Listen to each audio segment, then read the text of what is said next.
আসসালামু আলাইকুম ওরহমতুল্লাহি ওয়াবারাকাতু। আসুন জেনে নেওয়া যাক মুহররম অর্থাৎ আশুরার ১০ তারিখ কি কি আমল করা উচিত এবং কি কি বর্জন করা উচিত জেনে নেওয়া যাক। মুহররমের ১০ তারিখকে বলা হয় আশুরা। আশুরা এর শাব্দিক অর্থ দশম। সাধারণত আশুরা বলতে মুহররমের ১০ তারিখকেই বোঝানো হয়। আশুরা কি? আশুরা উপলক্ষে আমাদের কি করণীয়? এ সম্পর্কে আমাদের অনেক বিভ্রান্তির আছে, অনেক ভুল বোঝাবুঝি আছে। সাধারণভাবে আশুরা বললে আমাদের মনে হয় যে এই দিনে হযরত হুসাইন রাদিয়াল্লাহু তাআলা আনহু কারবালার প্রান্তরে মর্মান্তিকভাবে শহীদ হয়েছিলেন। আশুরার তাৎপর্যবোধ হয় এখানেই। আমরা মনে করি কারবালার ঘটনাকে কেন্দ্র করেই আশুরা তাৎপর্য। আশুরাকে আমরা কারবালা বানিয়ে ফেলেছি, কিন্তু মূলত আশুরার তাৎপর্য কারবালার ঘটনাকে কেন্দ্র করে নয়, বরং হাদিসে এসেছে রাসূল সাল্লাল্লাহু আলাইহি ওয়াসাল্লাম মদিনায় হিজরত করার পর দেখলেন সেখানে বনি ইসরাঈলেরা অর্থাৎ ইহুদিরা আশুরার দিন অর্থাৎ মুহররমের ১০ তারিখে রোজা রাখে। রাসূল সাল্লাল্লাহু আলাইহি ওয়াসাল্লাম জানতে চাইলেন তারা এই দিনে রোজা রাখে কেন? তাকে জানানো হলো যে এই দিনে আল্লাহ রব্বুল আলামিন তার কুদরতে বনি ইসরাইলকে সমুদ্র পার করে নিয়েছেন আর ফেরাউন ও ফেরাউনের বাহিনীকে সমুদ্রে নিমজ্জিত করেছেন। এই শুকর আদায় করার জন্যই হযরত মুসা আলাইহিস সালাম রোজা রেখেছেন, কারণ এটা আল্লাহর কত বড় একটা নিয়ামত ছিল। কোনো রকম নৌজাহান ছাড়া এই মহাসমুদ্র তারা পার করতে পেরেছে। আল্লাহর কুদরতে পানি ফাঁক হয়ে সমুদ্রে গর্ভে রাস্তা হয়ে গেল এবং মুসা আলাইহিস সালাম ও তার অনুসারীরা সেই রাস্তা দিয়ে পার হয়ে গেলেন, আর ফেরাউন তার বাহিনীসহ সেখানে নিমজ্জিত হয়ে গেল। এই মহা নিয়ামতের শুকরিয়া আদায়ের জন্য হযরত মুসা আলাইহিস সালাম এই দিনে রোজা রাখতেন এবং তার অনুসারীরা অর্থাৎ বনি ইসরাইল তথা ইহুদিরা হযরত মুসা আলাইহিস সালামের অনুসরণে রোজা রেখে আসছিল। রাসূল সাল্লাল্লাহু আলাইহি ওয়াসাল্লাম যখন জানতে পারলেন যে ইহুদিরা তাদের গোত্রের পূর্বসূরীদের ওপর আল্লাহর যে নিয়ামত ঘটেছিল সেই নিয়ামতের শুকর আদায়ের জন্য হযরত মুসা আলাইহিস সালামের অনুসরণে রোজা রেখে আসছে, তখন তিনি বললেন, নাহনু আহাক্কু মুসা মিনকুম ফাসামাহু ওয়া আমারা বিসিয়ামিহি, অর্থাৎ আমরা মুসা আলাইহিস সালামের অনুসরণ তোমাদের চেয়ে বেশি করব। তাই রাসূল সাল্লাল্লাহু আলাইহি ওয়াসাল্লাম রোজা রাখা শুরু করলেন এবং সাহাবায়ে কেরামকেও রোজা রাখতে বললেন। এই হলো আশুরার দিনের তাৎপর্য। নিয়ামতের শুকর আদায় করার শিক্ষা গ্রহণ করা হলো এই দিনের শিক্ষা। যদিও এই নিয়ামতটা আল্লাহ দান করেছিলেন বনি ইসরাইল বা ইহুদিদেরকে, তারা সমুদ্র পার হয়ে গিয়েছিল অলৌকিকভাবে, তবে প্রক্ষান্তরে এটা আমাদের ওপরও আল্লাহর এক নিয়ামত। সেটা এভাবে যে হযরত মুসা আলাইহিস সালাম এবং তার অনুসারীরা ছিলেন হকপন্থী। এই হিসেবে তারা হলেন আমাদের পূর্বপুরুষ বা পূর্বসূরি। আমাদের পূর্বসূরিদের ওপর যে নিয়ামত প্রক্ষান্তরে আমাদের ওপরও তা নিয়ামত। তারা ছিলেন আমাদের এই হক্কানি সিলসিলার মানুষ। অতএব তাদের প্রতি আল্লাহর নিয়ামত প্রক্ষান্তরে আমাদের ওপরও নিয়ামত। এই দৃষ্টিভঙ্গিতেই শুকর আদায় করার জন্য রাসূল সাল্লাল্লাহু আলাইহি ওয়াসাল্লাম রোজা রেখেছেন, তাই আমরাও রাখব। এই হলো আশুরার দিনে রোজা রাখার রহস্য। এই দিনে নিয়ামতের শুকর আদায় করার শিক্ষা গ্রহণ করতে হবে। আমাদের প্রতি যত প্রকার আল্লাহর নিয়ামত রয়েছে সেগুলি স্মরণ করে আল্লাহর শুকর আদায় করতে হবে। যে নিয়ামতের শুকর যেভাবে আদায় করা হয় সেই নিয়ামতের শুকর আদায় করতে হবে। আল্লাহর সম্পদ দিয়ে থাকলে তার শুকর আদায় করতে হয় আল্লাহর রাস্তায় দান করে, আল্লাহর হুকুম মতো তা ব্যয় করে। আল্লাহ এলেম বা জ্ঞান দান করলে সেই জ্ঞান অনুযায়ী আমল করে এবং মানুষকে তা বিতরণ করে তার শুকর আদায় করতে হয়।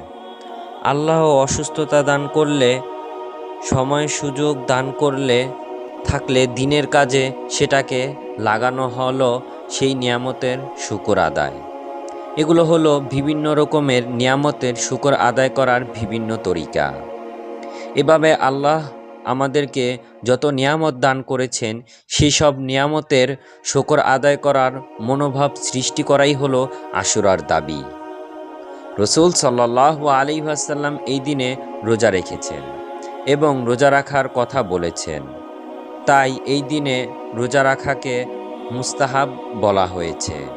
এই দিনে রোজা রাখার ফজিলত সম্পর্কে রসুল সাল্লাল্লাহু আলাইহি ওয়াসাল্লাম বলেন, সিয়ামু ইয়াউমি আশুরাই আন্নি আহতাসিবু আলাল্লাহি আন ইউকাফফিরাস সানাতাল্লাতী ক্বাবলাহু।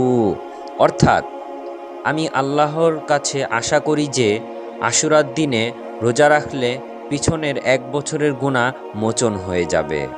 সুবহানাল্লাহ। রসুল সাল্লাল্লাহু আলাইহি ওয়াসাল্লাম একথাও বলেছিলেন যে আগামী বছর যদি আল্লাহ তাআলা আমাকে জিন্দা রাখেন তাহলে 10 তারিখের সাথে আরও একটা রোজা রাখব। অর্থাৎ শুধু 10 তারিখেই নয়, বরং তার সাথে আরেকটা মিলিয়ে 2টো রোজা রাখব। তাই উত্তম হলো 10 তারিখের সাথে সাথে আরেকটা রোজা রাখা, 9 তারিখ বা 11 তারিখ। এভাবে 10 তারিখের সাথে আগে বা পরে একটা মিলিয়ে মোট 2টা রোজা রাখা উত্তম। যদি কেউ শুধু 10 তারিখে রোজা রাখে, অর্থাৎ একটা রোজা রাখে, 2টা না রাখে, সেটা ভালো নয়, মাকরুহে তানজিহি। 2টো রোজা রাখাই উত্তম। মোট কথা আশুরার রোজা রাখার সাথে সাথে সমস্ত নিয়ামতের শুকর আদায় করার মনোভাব সৃষ্টি করাই হচ্ছে আশুরার দিনের কাজ। হ্যাঁ, পরবর্তীতে এই দিনে হযরত হুসাইন রাদিয়াল্লাহু তাআলা কারবালার ময়দানে অত্যন্ত মর্মান্তিকভাবে শহীদ হয়েছিলেন। উম্মতের জন্য এটা ঘটনার স্মৃতি বেদনাদায়ক, হৃদয় বিদারক। একথা সত্য, কিন্তু এই বেদনার স্মৃতি স্মরণ করার মাধ্যমে আশুরার দিবস পালন করতে হবে একথা নবী করিম সাল্লাল্লাহু আলাইহি ওয়াসাল্লাম শিক্ষা দিয়ে যাননি। এই দিনে যদি আমাদের সেই বেদনাদায়ক স্মৃতি মনে পড়ে যায় তাহলে অন্যান্য দিবসে তা স্মরণ হলে যা করণীয় এদিনও ততটুকুই করণীয়। যে কোনো বিপদ আপদ আসলে বা বিপদ আপদের কথা স্মরণ হলে ইন্না লিল্লাহি ওয়া ইন্না ইলাইহি রাজিউন পাঠ করার শিক্ষা ইসলাম দিয়েছে। এই হিসেবে কারবালার স্মৃতি যেহেতু একটা বড় দুঃখজনক স্মৃতি, বেদনাদায়ক স্মৃতি, তাই এটা স্মরণ হলে আমরা ইন্না লিল্লাহি ওয়া ইন্না ইলাইহি রাজিউন পাঠ করতে পারি। তবে তা পাঠ করা জরুরি নয়, কারণ পুরাতন মৃত্যুর স্মৃতি স্মরণ হলে প্রত্যেকবার এটা পাঠ করতে হবে তা জরুরি নয়। কেউ পাঠ করলে পাঠ করতে পারবে। এই হলো আশুরার দিনে করণীয় বিষয়। এর বাইরে হযরত হুসাইন রাদিয়াল্লাহু তাআলা এর কথা স্মরণ করে, কারবালার কথা স্মরণ করে যা কিছু করা হচ্ছে, যেমন মাতব করা, বুক চাপড়ানো, হায় হুতাশ করা, হায় হুসাইন, ইয়া আলী বলে আবেগ জাহির করা, শোক মিছিল করা, তাজিয়া বের করা, এগুলো মানুষের সৃষ্টি করা রসম ও কুসংস্কার। কোরআন হাদিসে এর কোনো ভিত্তি নেই।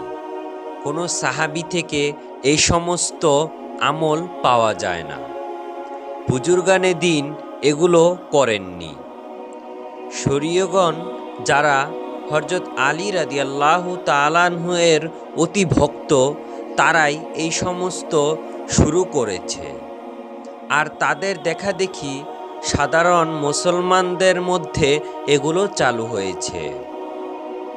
হযরত হুসাইন রাদিয়াল্লাহু তাআলা আনহু এর মৃত্যুর ন্যায় যে কোনো পুরাতন মৃত্যুকে স্মরণ করে প্রতি বছরে শোক পালন অনুষ্ঠান করতে হবে, এটা শরীয়ত সম্মত নয়। কোনো পরিবারের কেউ মৃত্যুবরণ করলে সেই পরিবারের লোকদেরকে অন্যরা সমবেদনা জানাতে পারে, সাধারণত 3 দিনের মধ্যে, তারপরে নয়। কিন্তু এই যে বিভিন্ন লোকের মৃত্যুকে কেন্দ্র করে প্রতি বছর তার মৃত্যু দিবসে আমরা শোক প্রকাশ বা শোক পালন করি, ইসলাম এই শিক্ষা দেয়নি। যাই হোক, আশুরা দিবসে আমরা এই যে নানান ধরনের কুসংস্কার করে যাচ্ছি, তা দেখে আমাদের নতুন প্রজন্মের পর প্রজন্ম মনে করছে আশুরার দিনে এসব করাই বোধহয় আশুরার প্রকৃত কাজ। তারা ভাবছে আশুরা মানে হলো কারবালা, আশুরাকে কারবালা বানানো হয়েছে, অথচ আশুরা মানে কারবালা নয়। সহিহ রিওয়ায়াতে থেকে আরও জানা যায় যে এই দিনে হযরত আদম আলাইহিস সালামের তওবা কবুল হয়। এই দিনে হযরত নূহ আলাইহিস সালামের কিস্তি যদি পর্বতে অবতরণ করে, এবং এই দিনে হযরত ঈসা আলাইহিস সালাম জন্মগ্রহণ করেন। এর বাইরে আর যা কিছু বলা হয়েছে আশুরার দিনে এই ঘটেছে সেই ঘটেছে, যেমন বলা হয় এই দিনে আল্লাহ লৌহে মাহফুজ তৈরি করেছে, কলম তৈরি করেছে, এই দিনে হযরত আইয়ুব আলাইহিস সালাম সুস্থতা লাভ করেছে, ইত্যাদি ইত্যাদি। অনেকে ঐতিহাসিক বড় বড় ঘটনা সব এই দিনে ঘটেছে বলা হয়। এ সম্পর্কে উপমহাদেশের প্রসিদ্ধ মুহাদ্দিস হযরত আব্দুল হক মুহাদ্দিসে দেহলভী রহমাতুল্লাহি আলাই তার মাসাবাত বিস-সুন্নাহ গ্রন্থে লিখেছেন যে এর অধিকাংশই ভিত্তিহীন, এর কোনো সহিহ সনদ নেই। আল্লাহ রব্বুল আলামিন আমাদের সব কিছু সহিভাবে বুঝাবার ও সঠিকভাবে পর্যালোচনা করার তৌফিক দান করুক। আমিন।